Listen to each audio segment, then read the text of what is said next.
آج چند لوگ بیٹھ کر سوشل میڈیا پہ میں دیکھ رہا ہوں، آج چند لوگ بیٹھ کر یہ سیکولر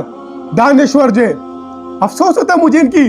ذہنیت پر، ان کی کم علمی پر. یہ سیکولر دانشور بیٹھ کے برادران اسلام ایک نیا تجزیہ شروع کرے ہوئے ہیں، ایک نئی چیز شروع کی ہوئی ہے سوشل میڈیا پہ نوجوانوں کو بہکانے کے لیے. یہ روحانی انقلاب نہیں ہے، ہمیں مادی لحاظ سے خود کو مضبوط کرنا ہے.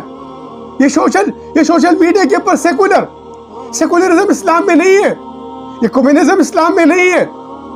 یہ ان چیزوں کو مسلط کیا جا رہا ہے، نوجوانوں کے ذہنوں کو ورغلائے جا رہا ہے،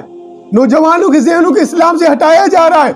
نوجوانوں کے ذہن کے اندر مادیت ڈالی جا رہی ہے، نوجوانوں کے ذہن کے اندر یورپ کی جو اس وقت کی جو معمولی ظاہر ترقی ہے، اس کو یہ جناب اس کو ایک جو ہے نا اس کو بنا کے پیش کر رہے ہیں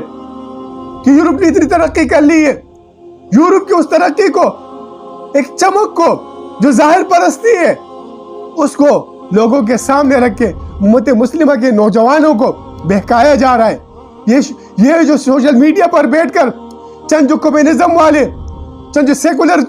دانشور جو بیٹھ کر اسلام کی روحانیت سے ہٹ کر اسلام کو مادیت کی طرح لانے کے لیے اپنے کردار ادا کر رہے ہیں. یہ ابن غازی کا جو پروگرام ہے عقیدہ ختم نبوت صلی اللہ علیہ وسلم پر، جو ایک عقیدے پر جو ہم نے درس کا سلسلہ شروع کیا، یہ ان کا تریاق ہے، یہ ہم ان کا تریاق کر رہے ہیں. فقیر